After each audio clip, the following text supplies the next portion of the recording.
So today we're going to dive into a massive topic, one that quietly shapes everything, from the stuff you buy to where you can work, and even the chances of countries going to war. We are talking about regional economic integration, and we're going to chew on this one central question. Are these giant trading blocks building bridges, or are they just building new walls? But to really get a grip on where we are now, we've got to go back to where this whole idea started. Just imagine it for a second. It's 1945. Europe is, well, it's in ruins. After two world wars that just tore the continent apart, they were facing this almost impossible challenge.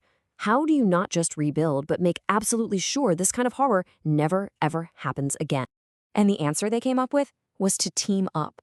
So let's look at how this idea of cooperation went from being a really desperate move to a global economic powerhouse. The first steps were pretty careful, but they were super strategic. In 1951, 6 countries, including old rivals France and West Germany, did something totally radical. They decided to pool control over their coal and steel industries. Think about that, the very things you need to build tanks and guns. By tying their economies together, they made going to war with each other not just unthinkable, but practically impossible.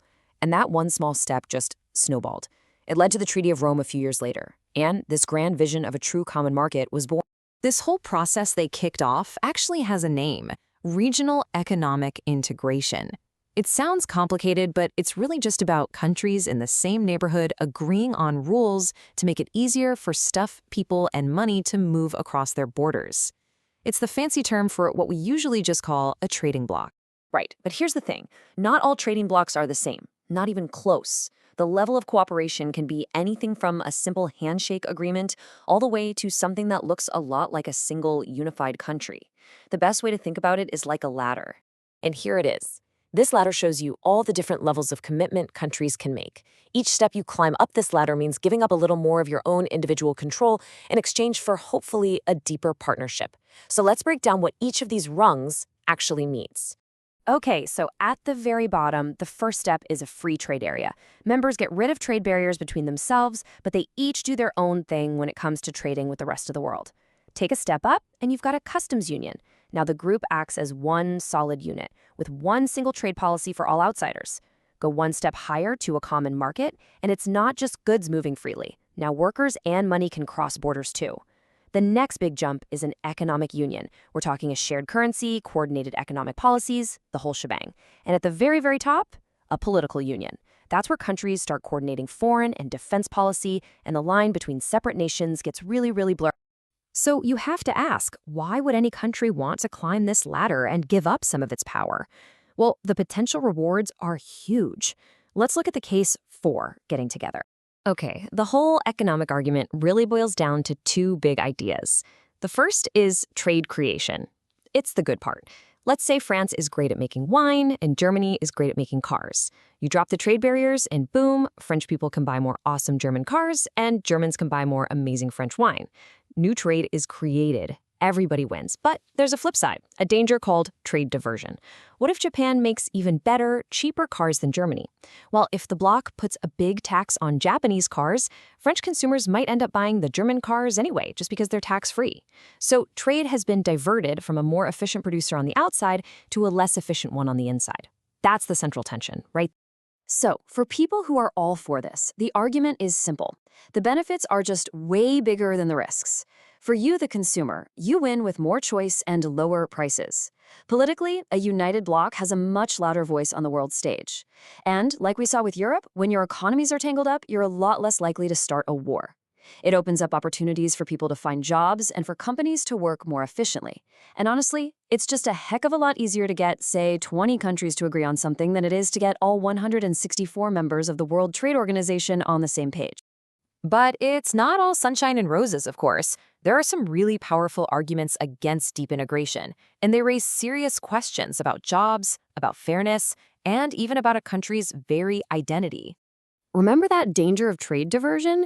It can mean you end up paying more for something than you would on the open market. But the issue that almost always gets the most heated is jobs. When you tear down the barriers, companies will often move factories to member countries where they can pay people less. That can be amazing for the country getting the jobs, but it can cause a lot of pain and job losses in another. And at its core, every single step up that ladder means giving away a piece of your national sovereignty, your country's power to make its own rules for its own people. And, this quote really hits the nail on the head. It gets to the cultural heart of the whole debate. This isn't just about dollars and cents, it's about identity. There's this real fear that if you cooperate too much, you could lose what makes your nation special. And that's a really powerful argument for a lot of people. Okay, so we've talked theory, we've talked pros, we've talked cons.